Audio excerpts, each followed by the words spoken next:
અમારી સાથે જોડાયા છે એમને તો 100% અમે એવું કહી શકીએ કે ઉપરવાળાની મહેરબાની સાથે અમે 100% પૂરા પ્રયત્નથી સક્સેસ અપાઈશું તે. અને પોતાની રીતે લોકો જે લોકો રિટેલ કરે છે, ચાહે ઇલેક્ટ્રોનિક્સ, મોબાઈલ કે અધર જે પણ ફિલ્ડમાં છે, અત્યારના 4 પેરામીટર્સ જોઈએ તો એક એમની awareness by social media, by YouTube, કોઈ બી રીતે એમની પાસે શું છે, દિખતા હે વો બિકતા હે બહુ વર્ષો જૂની કહેવત છે પણ સાર્થક અત્યારે થઈ રહી છે. અત્યારે તમે ઇન્સ્ટાગ્રામ ખોલો અને રીલ સ્ક્રોલ કરો તો એમાં તમને જે દેખાશે એ લાવવાનું મન થશે. તો ક્યાંક ને ક્યાંક તમારે તમારી પાસે શું સારી વસ્તુ છે જે તમે સૌ કરી શકો છો એ કસ્ટમરને બતાવવું પડશે.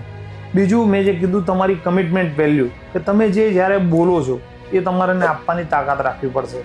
ત્રીજા નંબરમાં સારામાં સારી આફ્ટર સેલ્સ સર્વિસ, કે જે દરેક વસ્તુના પાયામાં રહેલી વસ્તુ છે ને જેની અંદર બહુ મોટી બિલ્ડિંગો ચણાઈ શકે છે. અને ચોથું, તમારો પોતાનો અડગ વિશ્વાસ કે હું જે કરી રહ્યો છું મારા કસ્ટમર માટે એ શ્રેષ્ઠ છે અને હું જે બોલું છું એ જ સૌ કરું છું. તો એ બાય ડિફોલ્ટ એક જર્ની એવી બનશે કે જેની અંદર ગ્રોથની કોઈ સીમા નહીં રહે.